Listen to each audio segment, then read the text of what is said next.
ज्ञानोबरायांनी पांडुरंगाला सांगावं, भगवंता कार्तिक वद्य वारीमध्ये मी येतो पंढरीला, पण कार्तिक शुद्ध वारीमध्ये मी पंढरीला येतो, पण कार्तिक वद्यामध्ये तुम्हाला यावं लागेल. म्हणून मी मगाशी विधान केलं, आज आळंदीमध्ये या वारीसाठी, या यात्रेसाठी जगाचा बाप अखिल कोट ब्रह्मांड नायक पांडुरंग परमात्मा इथं आहे, सगळी संत मांदियाळी इथं आहे. आणि एवढ्या सगळ्या परमपर्व काळामध्ये आपणही इथं आहोत. याची देही याची डोळा हा सोहळा आपण पाहतो आहोत. आपण भाग्यवान आहे. जन्मोजन्मी आम्ही बहुपुण्य केले, तेव्हा या विठ्ठले कृपा केली. ज्ञानोबरायांचं जीवन तत्वज्ञान, ज्ञानोबरायांचं साहित्य, आज भावार्थ दीपिका ज्ञानेश्वरी म्हटलं की ते हे माय ज्ञानेश्वरी असं म्हणून ज्ञानेश्वरीला आई म्हणून टाकलं आमच्या संतांनी. आईची भाषा लेकराला कळत नाही असं होत नाही. आम्ही लेकरू झालो की आम्हाला आईची भाषा कळते, कारण ज्ञानोबराय आम्हाला आईच्या भावनेने सगळं शिकवायला तयार आहेत. आमची अडचण अशी आहे की आम्ही लेकरू व्हायला तयार नाही. ज्ञानोबराय संतांनी सुद्धा त्यांचं वर्णन करावं, संतांनी देवाचं वर्णन करावं इथपर्यंत ठीक आहे, पण संतांनी या संतांचं वर्णन करावं असे ज्ञानोबराय. विश्व माऊली संतांना सुद्धा ज्यांचं वर्णन करावं वाटलं असे संतांचे संत म्हणजे कैवल्य साम्राज्य चक्रवर्ती ज्ञानोबराय आहेत. काय काय वर्णन करावं. माझ्या नाथांनी सांगितलं, कैवल्याचा पुतळा प्रकटाला पुतळा. सगळ्या संतांना माझं वाटावं असं ज्ञानोबरायांचं व्यक्तित्व आहे. आज मी म्हणते, माऊलींच्या एका हरिपाठासाठी 1000 वेळा माऊलींचे पाय पकडले तरी कमी ठरणार आहेत. आज आम्ही भाग्यवान आहे. या महाराष्ट्राच्या मातीला गोड पडलेलं स्वप्न, विठ्ठलपंत आणि आई रुक्मिणीच्या पोटी जन्माला आलेलं हे अत्यंत अलौकिक असं विभूतिमत्व, महाविष्णूचा अवतार सखा माझा ज्ञानेश्वर या शब्दामध्ये ज्यांचं वर्णन झालं, ज्या भगवान जगद्गुरु आदिदेव किंवा जगद्गुरु असलेल्या, योगेश्वर असलेल्या भगवान परमात्मा द्वारकाधीश गोपालकृष्णांनी कुरुक्षेत्रावर अर्जुनाला भगवद्गीता दिली, तोच भगवंत या अलंकापुरीमध्ये अवतीर्ण झाला माझ्या ज्ञानोबरायांच्या रूपाने. आणि संस्कृतात असलेली भगवद्गीता सर्वसामान्य श्रमिकांच्यासाठी, साधकांच्यासाठी, भक्तांच्यासाठी प्राकृतामध्ये आणली. मराठी गीता देवी, मराठी गीता देवी, मराठी गीता देवी. संस्कृताची गाठी उघडून ज्ञान दृष्टी, संस्कृताची गाठी उघडून ज्ञान दृष्टी. गेली से मराठी गीता देवी, मराठी गीता देवी, मराठी गीता देवी. ज्ञानोबरायांनी तुमच्या माझ्या किती विचार करावा कल्याणाचा बघा बरं. संतांनी तुमचा माझा विचार केलाय, तो दादागिरी करून नाही. दादागिरी तुम्ही आम्ही करतो, तक्रारी तुम्ही आम्ही करतो. संतांनी दादागिरी नाही केली. संतांनी दंडवत घालून जगाच्या शाश्वत कल्याणाची कामना केली. सकलांच्या पाया माझा दंडवत आपुलाले, चित्त शुद्ध करा. आणि चित्त शुद्धीचा, मनशुद्धीचा अत्यंत सुंदर असा मार्ग भक्तीच्या माध्यमातून दिला. संबंध संप्रदायासाठी, भागवत संप्रदायासाठी ज्ञानोबरायांचं केवढं मोठं योगदान आहे बघा. 2 मिनिटात सांगून पुढे जाणारे, मुमुक्षुत्वांच्यासाठी म्हणजे मुमुक्षुत्वाच्याही जे पलीकडे गेलेत अशांच्या अधिकारी साधकांच्यासाठी, भक्तांच्यासाठी ज्ञानोबरायांनी अनुभवामृत किंवा अमृतानुभव नावाचा ग्रंथ दिला.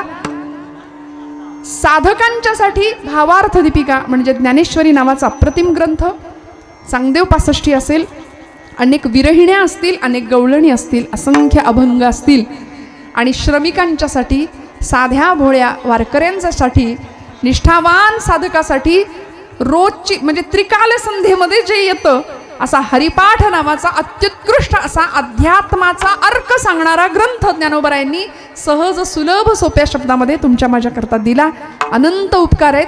हरिपाठाच्या सबंध ग्रंथामध्ये किंवा त्या अभंगांमध्ये हरी हा उच्चारच माऊलींनी तुमच्या माझ्याकडून 108 वेळा करून घेतलाय. नाम तुमच्या माझ्याकडून घेऊन घेतलं आणि हरिमुखे म्हणा, हरिमुखे म्हणा, पुण्याची गणना कोण करी. तुमच्या माझ्या पुण्याचा संचय व्हावा याचा अत्यंत सुंदर असा भक्तीचा राजमार्ग ज्ञानोबरायांनी आम्हाला घालून दिला. मग बघा, या सगळ्या वाङ्मयामध्ये भगवद्गीतेवर ज्ञानोबरायांनी टीका केली. भगवद्गीतेवर अनेक मंडळींनी टीका केली आहे. भगवद्गीता आमचा धर्मग्रंथ असला तरी या ग्रंथावरती अनेकांनी टीका केली. वामन पंडित नावाचे एक पंत साहित्यामध्ये कवी होऊन गेले. त्यांनी यथार्थ दीपिका असा ग्रंथ लिहिला आणि भगवद्गीतेवर टीका केली.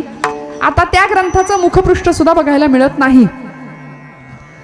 भगवद्गीतेवर टीका केली विनोबा भावे नावाचे एक अत्यंत सत्पुरुष होऊन गेले. त्यांनी आईने सांगितलं, विनू मला भगवद्गीता कळत नाही, मला प्राकृतात मराठीत करून दाखव. म्हणून विनोबा भावेंनी गीताई नावाचा ग्रंथ लिहिला आणि आईला सांगितलं, आई ही तुझ्यासाठी. टीका केली. अजून एक सांगते, भगवद्गीतेवर टीका झाली. स्वातंत्र्य चळवळीमध्ये ज्यांचं बहुमूल्य असं योगदान होतं, सरकारचं डोकं ठिकाणावर आहे का असा जळजळीत अग्रलेख सरकारला लिहिणारे आणि स्वराज्य हा माझा जन्मसिद्ध हक्क आहे, तो मी मिळवणारच असं म्हणणारे लोकमान्य टिळक मंडालेच्या तुरुंगामध्ये गीता रहस्य लिहितात आणि हीच भगवद्गीतेवरची त्यांनी लिहिलेली टीका. या असंख्य टीका आज उपलब्ध असल्या तरी सुद्धा ज्ञानोबरायांची भावार्थ दीपिका आज महाराष्ट्र संदेशामध्ये मनाचा गुंता आहेच आहे.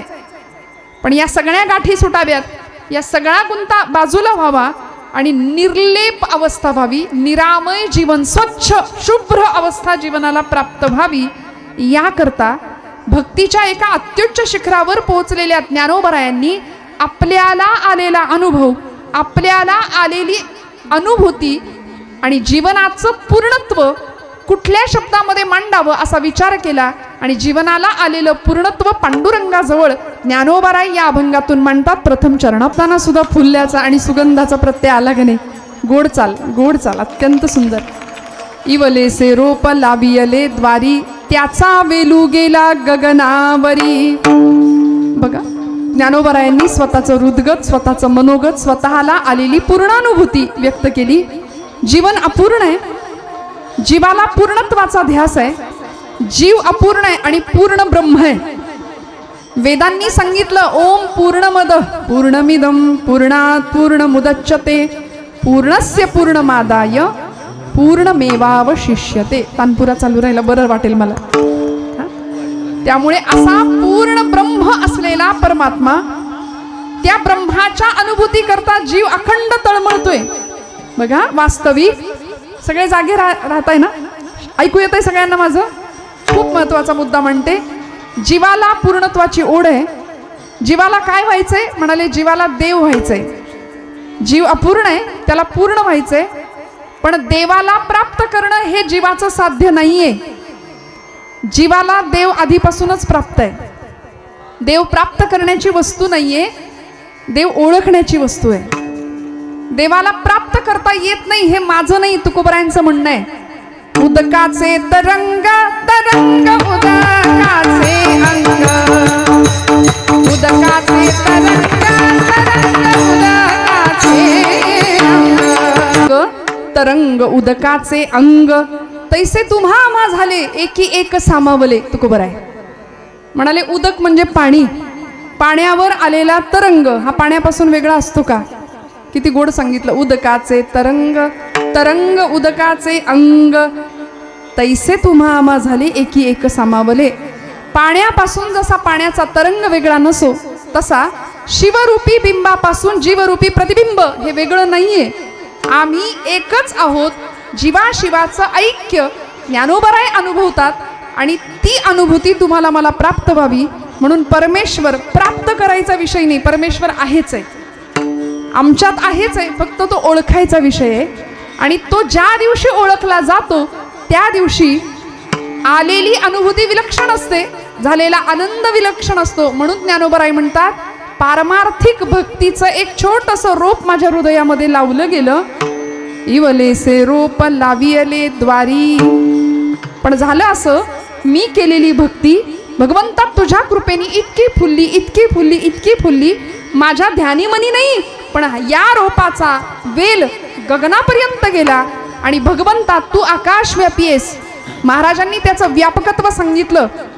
तुका म्हणे व्यापक नभा होई अणुचाही गाभा, होई अणुचाही गाभा, होई अणुचाही गाभा.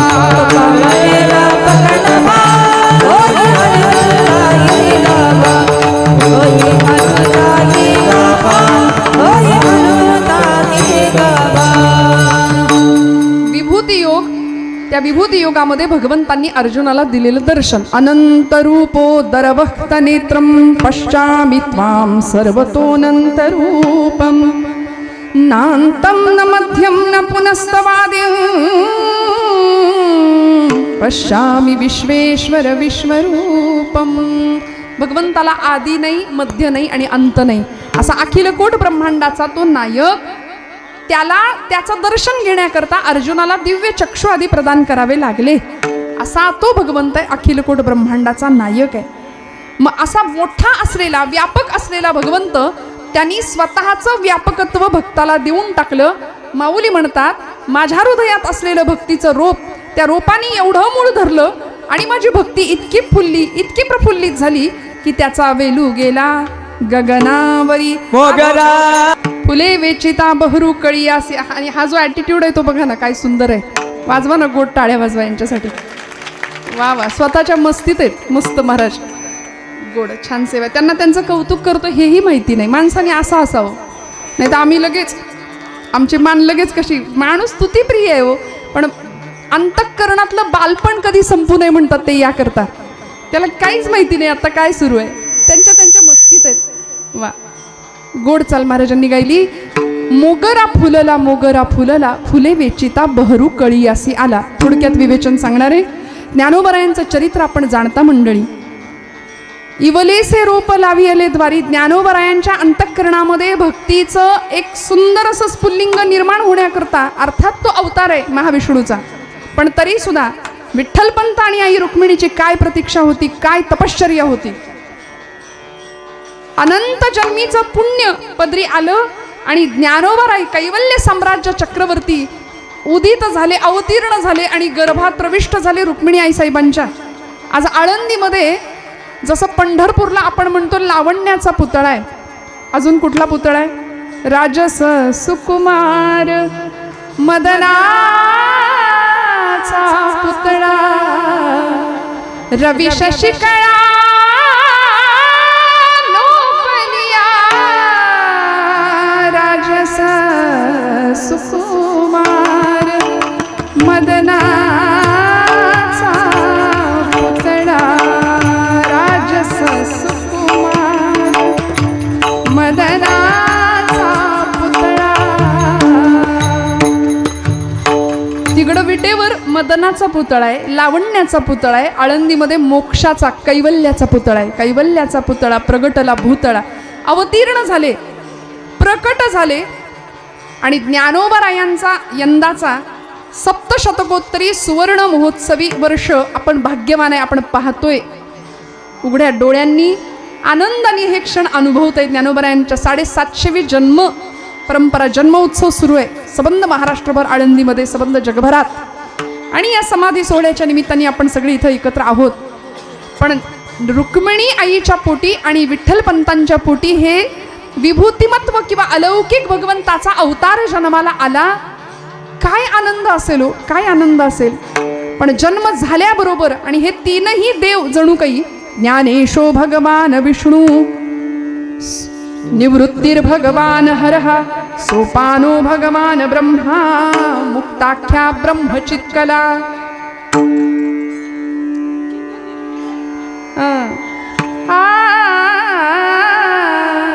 तिन्ही देव जैसे परब्रह्मीचे ठसे, तिन्ही देव जैसे परब्रह्मीचे ठसे. त्यावर कृपा झाली. आदिशक्ती ब्रह्मचित्कला म्हणून मुक्ताबाईंचा जन्म.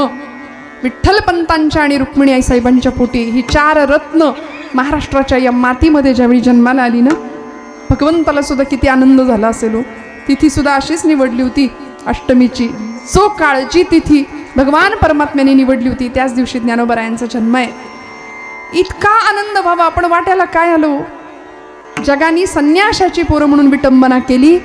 ज्या दिवशी विठ्ठलपंत आणि रुक्मिणी माता विचार करतात की आपल्या लेकरांना समाजात घ्यावं, संन्याशांनी संन्यासाश्रम सोडून गृहस्थाश्रम करावा आणि लेकरांना जन्म द्यावा, हे त्या काळचं मोठं पाप आणि या पापाचं प्रायश्चित्त आम्ही भोगावं, आपल्या लेकरांना समाजात घ्यावं, शुद्धीपत्र मिळावं, याकरता ब्रह्मवृंदांच्या समोर विठ्ठलपंतांनी गारहाण मांडलं, आमच्या लेकरांना समाजात घ्या.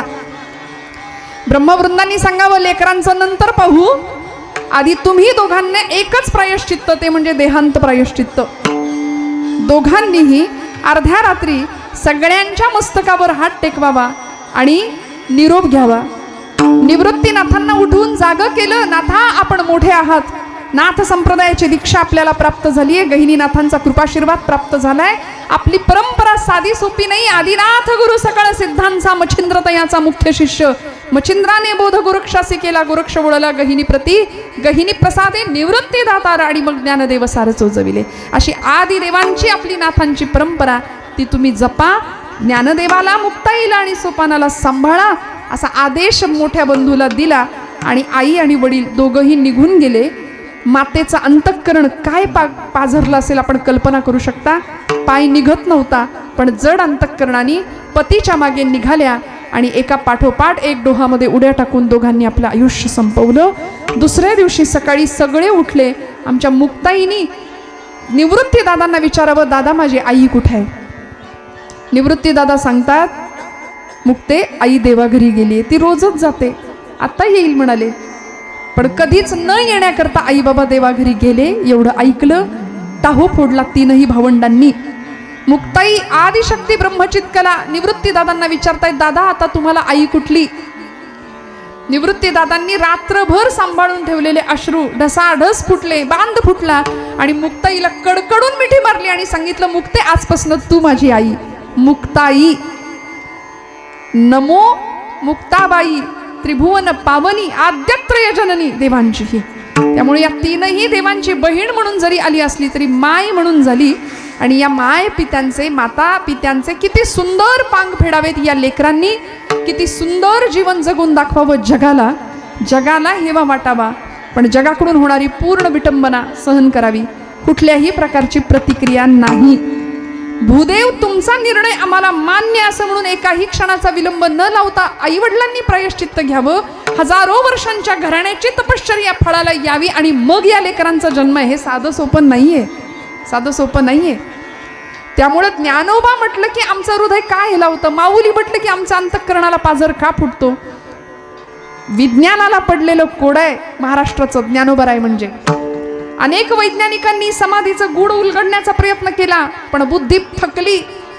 पण ज्ञानोबराय आम्हाला कळत नाही. जसे कृष्ण परमात्मा कळले नाहीत ना, तसे ज्ञानोबरायांचं हे कोड काय असेल, काय असेल जीवन कळायला आमच्या जीवनाचा परमोत्कर्ष बिंदू आम्हाला गाठावा लागेल.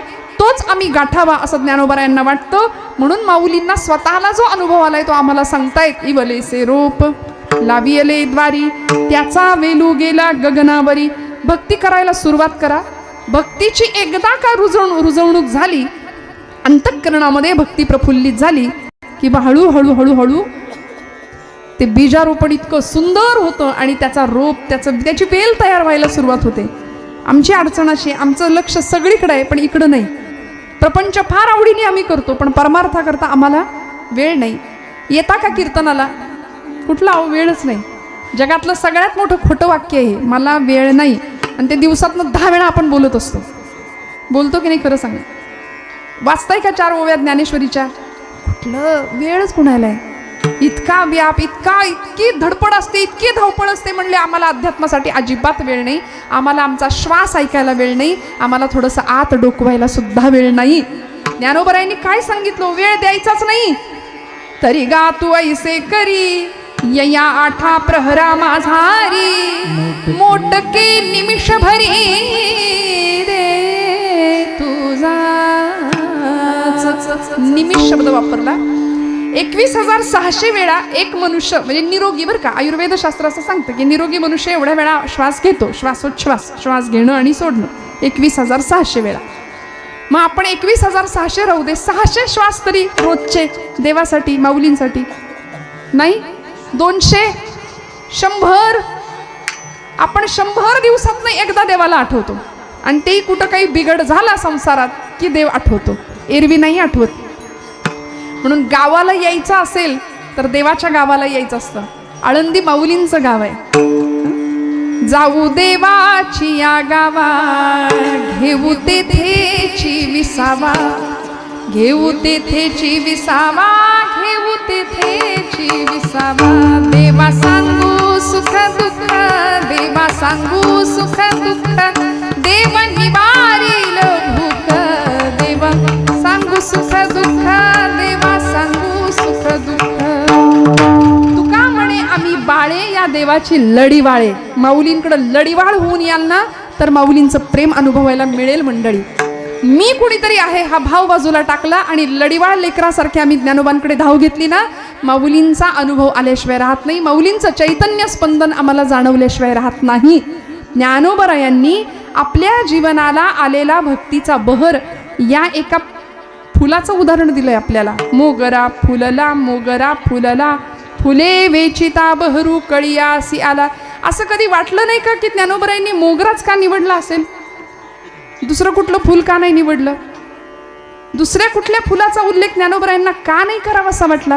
त्याचं कारण एकच आहे, मोगरा हे फुल असतं ना दिसायला शुभ्र आहे, धवल आहे, पांढरं स्वच्छ पांढरं शुभ्र शरीर आहे, फुलाचं स्वरूप आहे. मला असं वाटतं आपलं जीवन तितकं शुभ्र पाहिजे. मोगऱ्यासारखा देह आणि त्याच्या सुगंधासारखी आमची श्रद्धा. विठ्ठल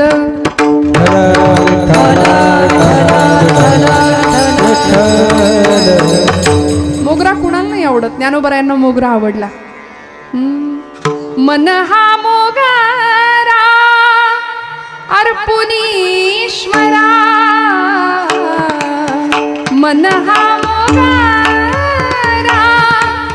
अर्पुनीश्वरा मन हा मोगरा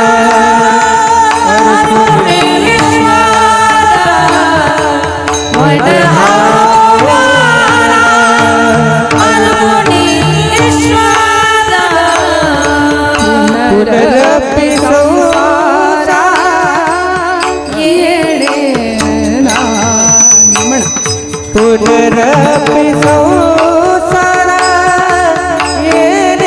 नाही पुनरपि संसारा येणे नाही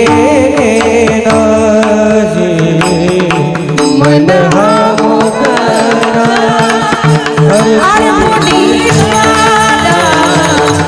मन हा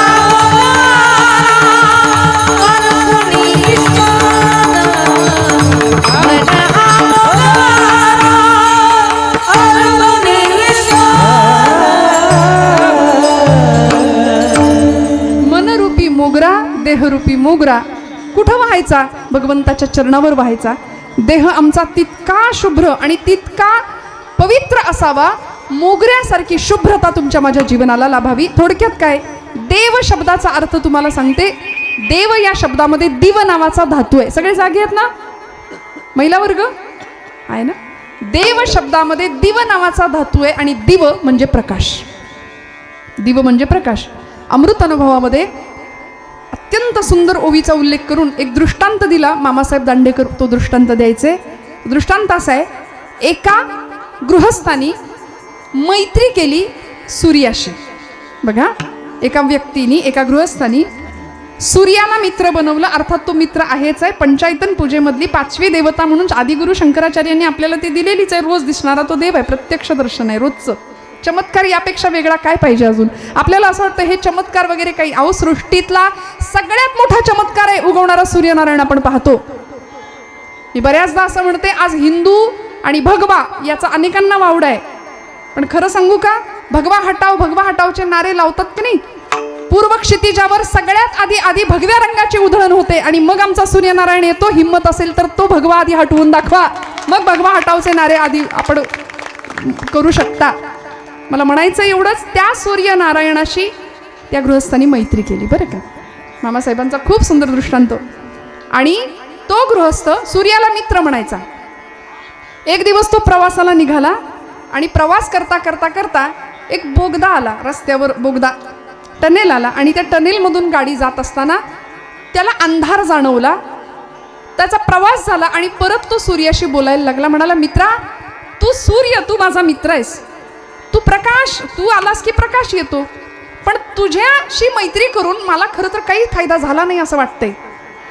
कारण अरे मी असा गावाला गेलो, तिथं मोठा बोगदा होता आणि त्या बोगद्यामध्ये इतका अंधार होता. सूर्याने विचारावं, अंधार म्हणजे काय रे? ते अंधार काय असतं? आता जो स्वयंप्रकाशी आहे त्याला अंधार काय माहिती असणार आहे? तो गृहस्थ म्हणाला, तुला अंधार माहिती नाही, चल म्हणले तुला नेऊन दाखवतो अंधार. म्हणून त्या गृहस्थानी सूर्याला घेतलं, आपल्या मित्राला घेतलं आणि कुठं आला? बोगद्याजवळ आला. बोगद्याजवळ सूर्याला घेऊन तो मित्र आल्याबरोबर सूर्य म्हणतोय, कुठे आहे अंधार? तो मित्र म्हणाला, अरे आत्ता होता अंधार, तू आलास आणि अंधार गेला. तू आल्यामुळे प्रकाश आला आणि अंधार निघून गेला. तो काय म्हणाला? तू आल्यामुळे प्रकाश आला आणि अंधार निघून गेला. सूर्य म्हणाला, प्रकाश म्हणजे काय रे? ते प्रकाश काय असतं?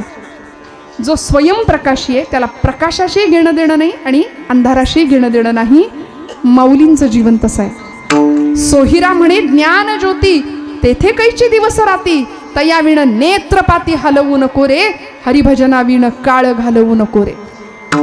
ज्याच्या जीवनामध्ये आयुष्यभर अखंड प्रकाश आहे, आत आणि बाहेर अखंड प्रकाशमय जीवन आहे, दीपस्तंभासारखं इतरांना मार्गदर्शक आहे, तो बाहेर अंधार असो नाही तर उजेड असो घेणं देणं नाही, तो स्वयंप्रकाशी आहे. माऊलींचं चैतन्य हे असं आहे मंडळी. म्हणून अनेकांनी त्या चैतन्याचा शोध घेतला, पण बुद्धी थकली.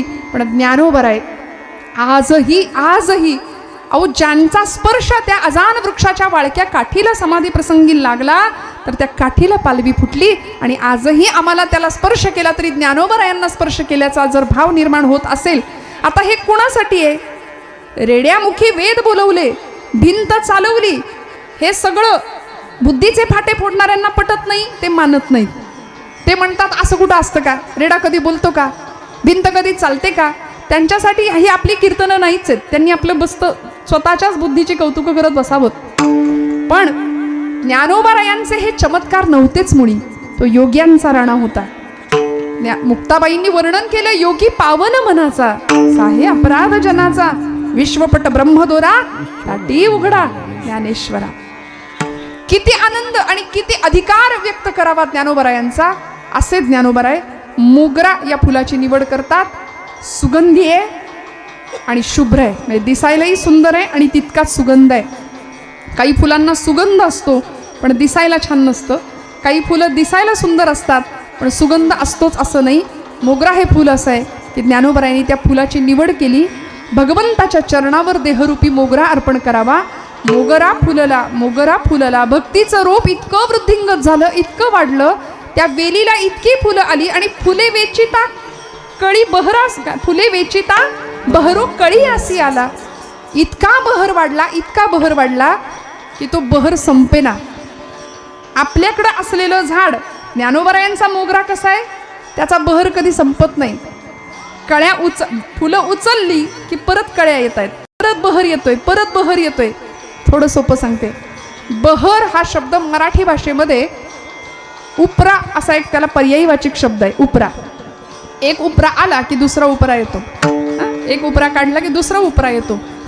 मग एका उपऱ्यानंतर आलेला दुसरा उपरा, याच्यामध्ये अंतरच भगवंत मिटवून टाकतो आणि ते उपरे पण नष्ट होतं. म्हणजे फुले वेचिता बहरू कळी असे आला. विठ्ठल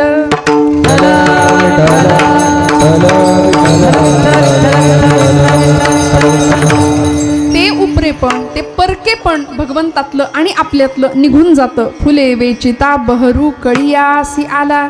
आणि बघा, जीवनाचं निर्माल्य सुद्धा किती सुंदर असावं, जीवन इतक्या सुंदरपणे जगता यावं की जाताना हसत मुखाने निर्माल्य सुद्धा हसणारं असावं. कोमेजलेलं फूल कुणाला आवडतं, पण ज्यावेळी देहाचं निर्माल्य होतं आणि भगवंताच्या चरणावर ते विसावतं ना, त्यावेळी तेही तितकाच सुगंध देतं. म्हणून ज्ञानोबाराय म्हणतात, फुले वेचिता बहरू कळियासी आला. माऊलींचं जीवन हे असंच आहे मंडळी. समाजाकडून होणारा सगळा अनन्वित अत्याचार, छळ हसत हसत ज्ञानोबाराय सहन करतात. आणि वयाच्या 21व्या वर्षापर्यंत इतकं सुंदर दान, विद्वत्तेचं, ज्ञानाचं, तत्वज्ञानाचं, नेवास्याच्या मंदिरामध्ये ज्ञानोबारायांचे शब्द घुमले आणि आमच्या सच्चिदानंद बाबांनी ते शब्द लिहून काढले. शके 1272 टीका केली पै ज्ञानेश्वरे, सच्चिदानंद बाबा आदरे लेखकू झाला. 250 वर्षानंतर ज्ञानोबरायांची ज्ञानेश्वरी समाजाला पटेना म्हणून नाथांना दृष्टांत द्यावा आणि नाथांना सांगावं, नाथा माझा गळा घोटला जातोय, भक्तीचं अवडंबर माजलं तेव्हा माझा हा गळा मोकळा करा. अजान वृक्षाची मुळी जणून माऊलींच्या गळ्याला लागली की काय. नाथांनी समाधीचं परत पुनरुज्जीवित समाधी केली, समाधीचा शोध घेतला.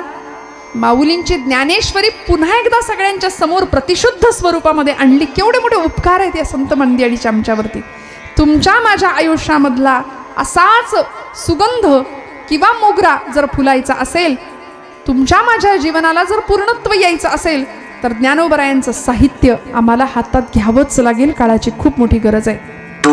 लहान लहान लेकरं सुद्धा आज ज्ञानेश्वरी हातात घ्यायची. अहो आम्ही 400 ओव्या नाही जमल्या, 200 ओव्या नाही वाचल्या, 100 नाही जमल्या. माझे नामदेव महाराज म्हणतात, एक तरी ओवी अनुभवावी, एक तरी अनुभवावी, एक तरी ओवी अनुभवावी, एक तरी ओवी. नाम मन ग्रंथ श्रेष्ठ ज्ञान देवी, नाम मन ग्रंथ श्रेष्ठ ज्ञान देवी, नाम मन ग्रंथ श्रेष्ठ ज्ञान देवी, नाम मन ग्रंथ श्रेष्ठ ज्ञान देवी. एक तरी ओवी अनुभवावी, एक तरी ओवी अनुभवावी, गीता अलंकार नाम ज्ञानेश्वरी, गीता अलंकार नाम ज्ञानेश्वरी. एक तरी ओवी अनुभवावी, एक तरी ओवी अनुभवावी, गीता अलंकार नाम ज्ञानेश्वरी, गीता अलंकार नाम ज्ञानेश्वरी, नाम ज्ञानेश्वरी. योग्य वयामध्ये संतांच्या ग्रंथांची कास. ज्ञानेश्वरी असू दे, हरिपाठ असू दे, हात जोडून सांगते आपल्या लेकरांना योग्य वयामध्ये योग्य ग्रंथ देऊया. भरकटले पण आलंय की नाही, संभ्रांत अवस्था आली आहे, ती निघून जाईल. जीवनामध्ये फ्रस्ट्रेशन आलंय, फार टेन्शन आलंय. आजच्या पिढी समोर येणारा जो काळ आहे तो अत्यंत भयावह आहे. जीवन जगताना निर्माण झालेले प्रश्न, त्या प्रश्नांची उत्तरं त्यांच्याकडे नाही आहेत आणि ती उत्तरं मिळण्याचं एकमेव ठिकाण आहे ज्ञानेश्वरी आहे, गाथा आहे. सगळं सूर्याखालचं ज्ञानोबरायांनी तुकोबरायांनी दिलंय आणि मग जीवन असं परिपूर्ण झालं ना की जीवनाचं निर्माल्य सुद्धा किती सुंदर भगवंताच्या चरणावर समर्पित झालं पाहिजे. जुनी माणसं सांगायची, जुनी कीर्तनकार, आपलं कर्तव्य कर्म आटोपलं की माणसानं आपली वळकटी बांधून तयार राहावं. पण आपण नाही, आपलं नाही, अजून पंतवंडाचा चेहरा बघायचंय, नातवंड बघायचंय, संसार बघायचंय, लेकाचा सुनेचा, सगळ्यांचं. त्यामुळे आसक्ती संपत नाही. अहंता आणि ममतेने घेरलेला हा जीव अखंड दुःखाला कारण ठरतोय आणि हे सगळं गळून पडावं, आयुष्य निर्लेप व्हावं, निरामय व्हावं, शुद्ध व्हावं, पवित्र व्हावं, याकरता मोगऱ्यासारखं सुगंधी जीवन व्हावं आणि तो मोगरा आमच्याही आयुष्यात फुलावा. म्हणून ज्ञानोबरायांचं प्रयोजन, मोगरा फुलला, मोगरा फुलला, फुले वेचिता बहरू कळिया सियाला, विठोबा रखुमाई, विठोबा रखुमाई, विठोबा विठोबा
वा,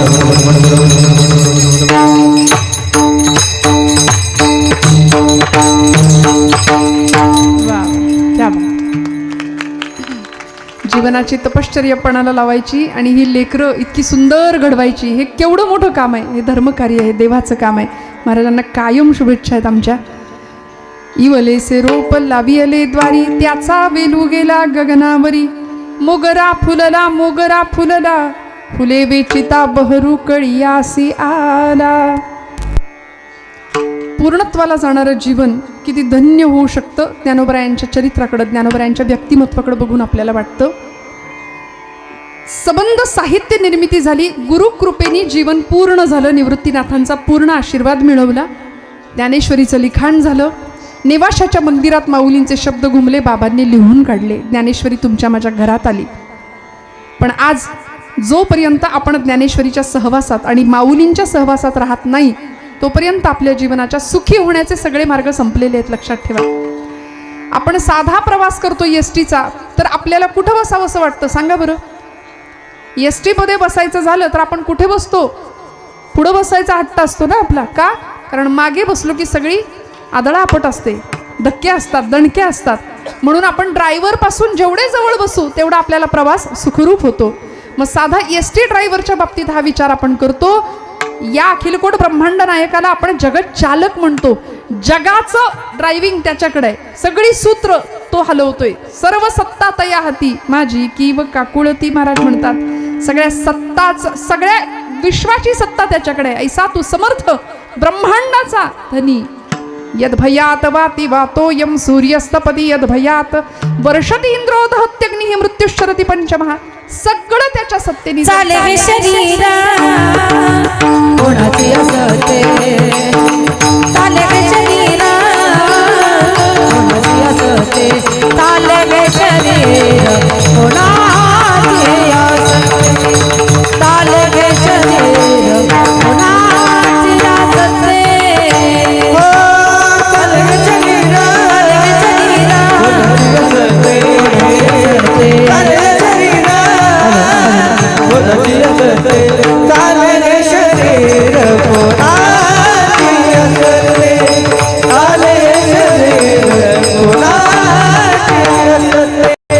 कोण बोलविते हरी वीणा, कोण बोलविते हरी वीणा, कोण बोलविते हरी वीणा, कोण बोलविते हरी वीणा, कोण बोलविते हरी वीणा, कोण बोलविते हरी वीणा.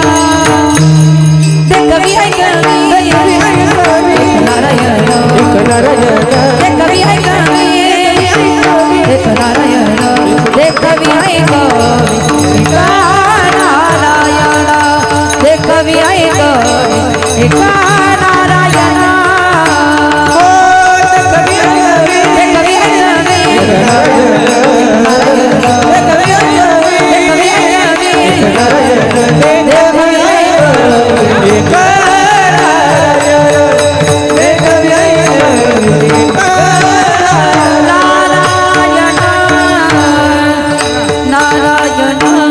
देखवी ऐकवी एक नारायण तयाचे भजन चुको नये. सगळी सत्ता जर त्याची आहे, वृक्षाचेही पाने हाले ज्याची सत्ता, राहिली अहंता मग कोठे. विठ्ठल विठ्ठल विठ्ठल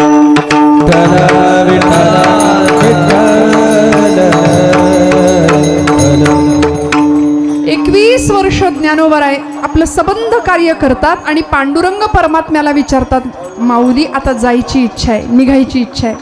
त्यावेळी ज्ञानोबराय ज्यावेळी आळंदीमध्ये समाधीचं स्थान भगवंताच्या इच्छेने ठरतं, सगळी ग्रंथ संपदा आपल्या स्वाधीन ज्ञानोबराय करतात आणि पंढरपूर आळंदी क्षेत्रामध्ये नामदेवांच्या मुलांनी समाधीचं विवर स्वच्छ करावं, स्थान स्वच्छ करावं. सिद्धेश्वराच्या उत्तरेला पांडुरंगाने सांगितलेल्या जागेवरती ज्ञानोबरायांच्यासाठी धुवट वस्त्राची घडी, शुभ्र वस्त्र अंथरलेलं आहे, फुलं आहेत, गंधाक्षता, दुर्वा आहेत, सगळे दर्भ आहेत. आणि अशा परिस्थितीमध्ये माझ्या ज्ञानोबरायांनी पद्मासनामध्ये बसावं, भीममुद्रा लावावी. अजान वृक्षाची काठी ज्ञानोबरायांच्या हाताशी आहे, तिला स्पर्श झाला, तिला पालवी फुटावी.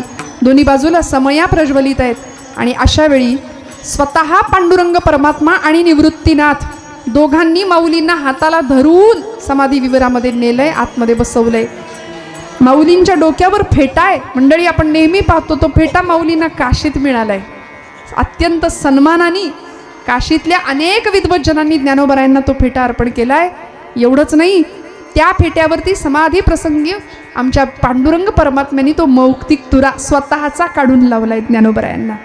इतकं सुंदर रूप दिसलं ज्ञानोबरायांचं, अत्यंत तेजस्वी चैतन्याचा सगळीकडे आभा निर्माण झाली. बाल्य आणि निर्माल्य, बाल्य आणि वार्धक्य, बाल्य आणि वार्धक्य यांच्यातलं अंतर संपलं आणि चिरतरुण असं सुंदर वरदान ज्ञानोबरायांना मिळालं. आजही ज्ञानोबराय त्या अवस्थेमध्ये आमच्या समाधी विवरामध्ये आजही ज्ञानोबराय तिथं आहेत. हा ज्याचा भाव आहे ना, त्याला समाधी म्हणजे दगड नाही दिसत, ज्ञानोबाच दिसतात. हा ज्याचा भाव आहे ना, त्याच्या अंतःकरणाला पाझर फुटल्याशिवाय राहत नाही. ज्ञानोबरायांना मिठी मारल्याशिवाय ती व्यक्ती राहत नाही. ज्ञानोबरायांनी भीममुद्रा लावावी, डोळे मिटावेत, 108 ओव्यांचं मंगलाचरण करावं, स्वतः पांडुरंगाने आलिंगन द्यावं माऊलींना आणि या प्रसंगामध्ये सगळ्यांनी टाहो फोडावा. नामदेवरायांनी टाहो फोडावा. निवृत्तीनाथ कधी नव्हे ते टाहो फोडत होते. नामदेव राय सांगतात की नामा म्हणे आता पेटला हुताशन, करा समाधान निवृत्तीचे, निवृत्तीचे करा समाधान. निवृत्तीनाथांना कधी इतकं रडलेलं पाहिलं नाही. अखंड वैराग्याचे मूर्तिमंत प्रतीक असलेले निवृत्तीनाथ पण डसडसा रडायला लागले. मुक्ताई सांगत होत्या, कशासाठी रडता? ज्याचं जीवन अपूर्ण आहे ना त्याच्यासाठी रडा. माझ्या ज्ञाना इतकं, ज्ञानादादा इतकं सुवर्णासारखं पवित्र आणि अत्यंत तेजस्वी जीवन कुणीच नाही जगलं. त्यामुळे पूर्ण जीवनासाठी रडू नका. उलट त्यांनी जे मागणं विश्वात्मक भगवंताकडे मागितलं ना, ते आपणही मागूया. आता विश्वात्मके देवे येणे वाग्यज्ञे तोषावे, तोषोनी मज द्यावे पसायदान हे. म्हणून ज्ञानोबरायांची अनुभूती होती, मनाची एक गुंती गुंफियेला शेला. मनोहि द्विविधम प्रोक्तम शुद्धम च अशुद्धमेव च अशुद्धम काम संकल्पम शुद्धम काम विवर्जितम. असं हे मन अनेक गुंत्यांनी युक्त आहे, अनेक गाठींनी युक्त आहे. त्या सगळ्या मनाच्या गाठी सुटाव्यात.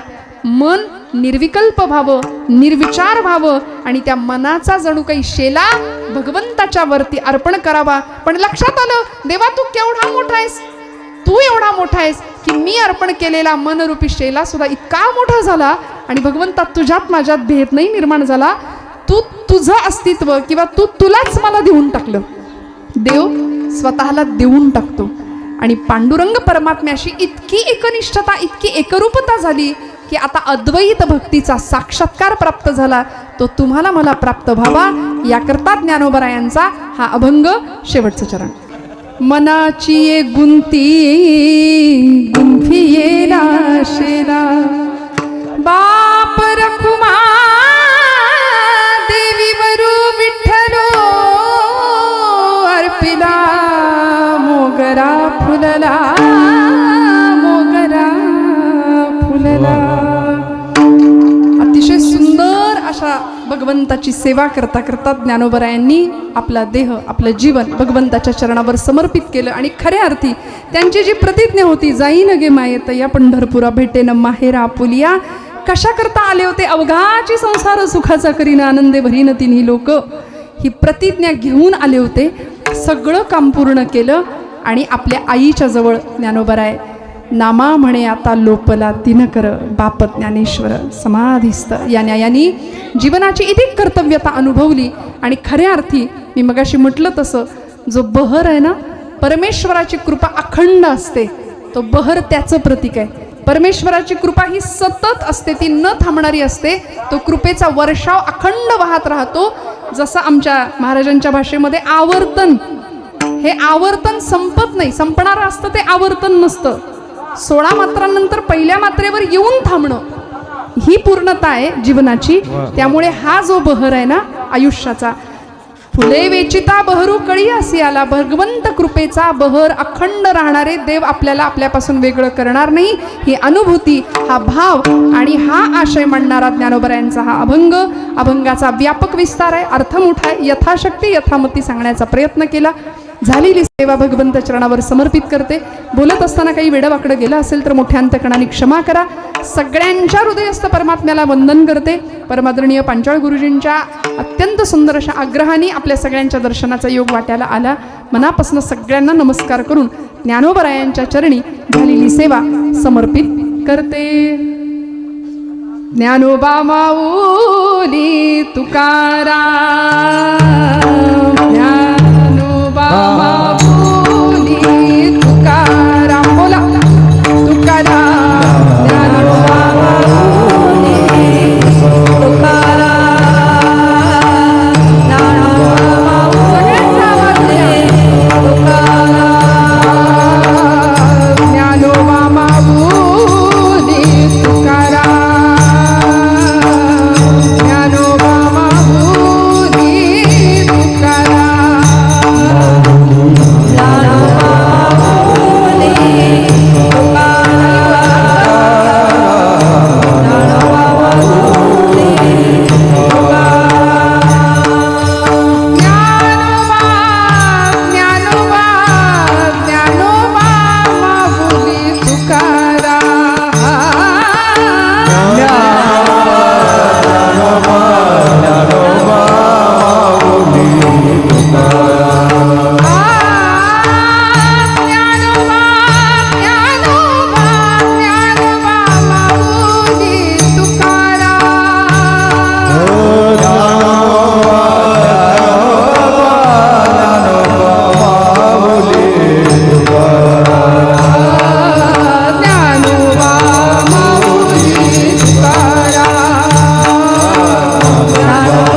मोगरा तुला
बहरो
फूल बेचता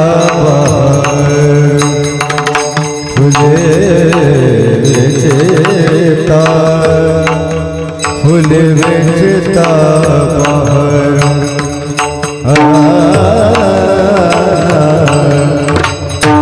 फूल बेचता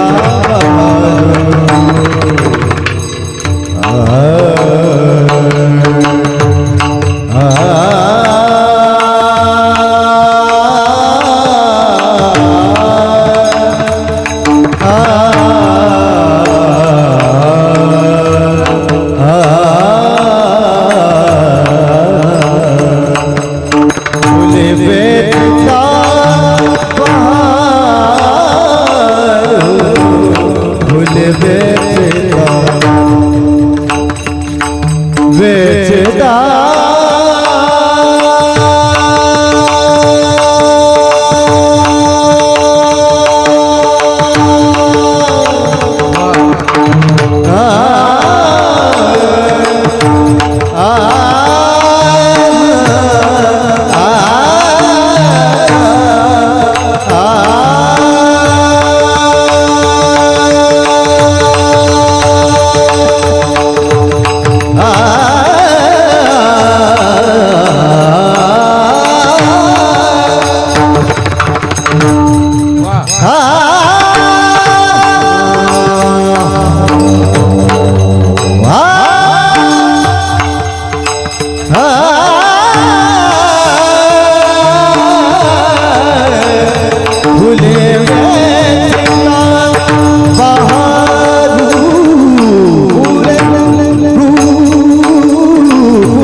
गप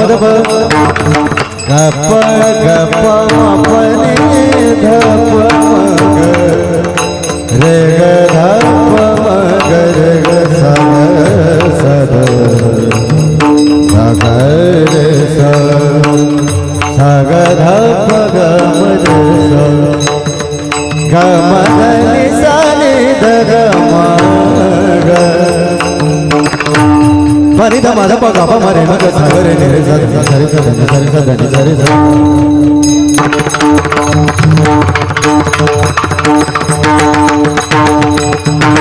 सरि नि ध नि मध प ग प रे ग सरि सरि सरि सरि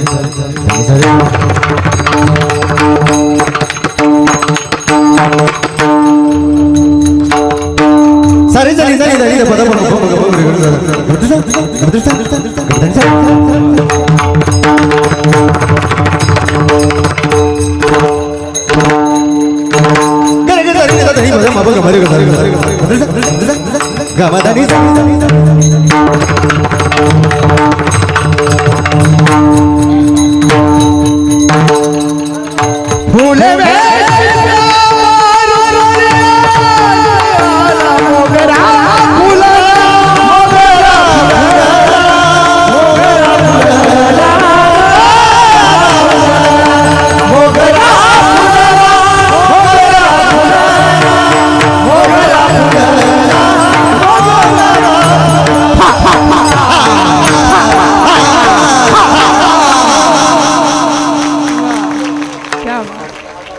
विठ्ठल विठ्ठल विठ्ठल.